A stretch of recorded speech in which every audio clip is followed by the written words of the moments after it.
9h16, nous sommes toujours en direct sur TV Finance et Boursorama avec Bernard Pradeclos, trader pour compte propre et auteur du livre Stratégie de marché. Bonjour Bernard. Bonjour.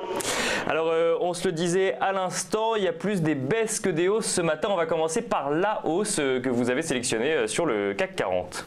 Exactement, donc alors c'est la hausse, donc c'est Saint-Gobain qui est en tête ce matin des 5 valeurs haussières qui restent sur le CAC. Donc elle gagne 1,1%, d'ailleurs au moment où je vous parle il ne reste plus que 3, donc voilà, ça diminue très vite. Donc maintenant le titre rebondit, mais la tendance sur Saint-Gobain est donc baissière depuis maintenant le début de l'année, puisqu'elle est passée de 47 à 35.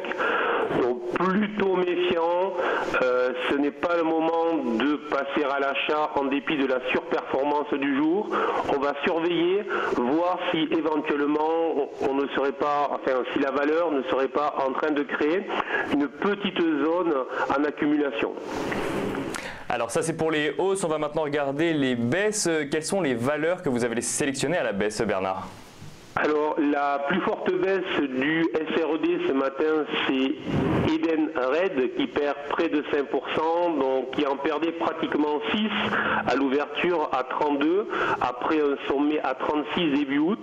Alors là, à l'inverse de Saint-Gobain qui rebondissait ce matin dans un trend qui lui-même était baissier, on a avec Edenred une valeur qui est en très forte hausse depuis le début de l'année, puisqu'elle est passée de 22 à 36 au plus haut.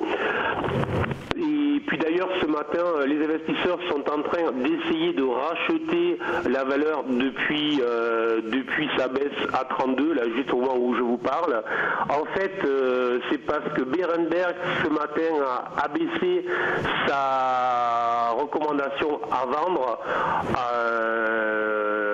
tout en relevant son objectif de cours. Alors ça c'est parfois le charme des analystes lorsqu'ils font ça, mais disons qu'il y a eu une première réaction des investisseurs qui ont vendu.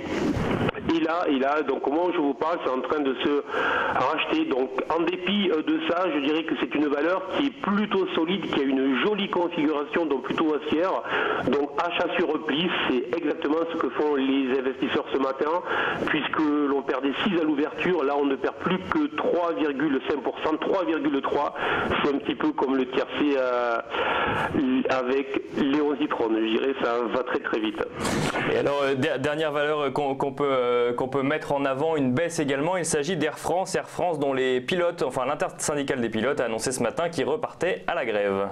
Exactement. Alors Air France, vous le savez, c'est une valeur qui a eu un certain nombre de mouvements très impulsifs. Elle était à 7, elle est montée donc à près de 15, elle est redescendue à 7 et donc au cours du mois de juin-juillet, elle était repartie à la hausse, mais il faut considérer donc pour le moment que le rebond que l'on a eu entre 7 et 9,2, 9,3 est très typiquement un rebond dans une tendance qui elle-même est baissière.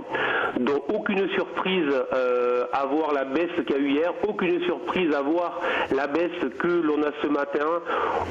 Autrement dit, une valeur sur laquelle il vaut mieux pas se porter à l'achat. On sait qu'il y a eu un changement avec la direction, qu'il y a un certain nombre de conflits sociaux, donc plutôt rester à l'écart de ce type de valeur lorsqu'on est investisseur. Merci beaucoup Bernard Pradeclos. Je rappelle donc que vous êtes trader pour compte propre et auteur du livre Stratégie de marché.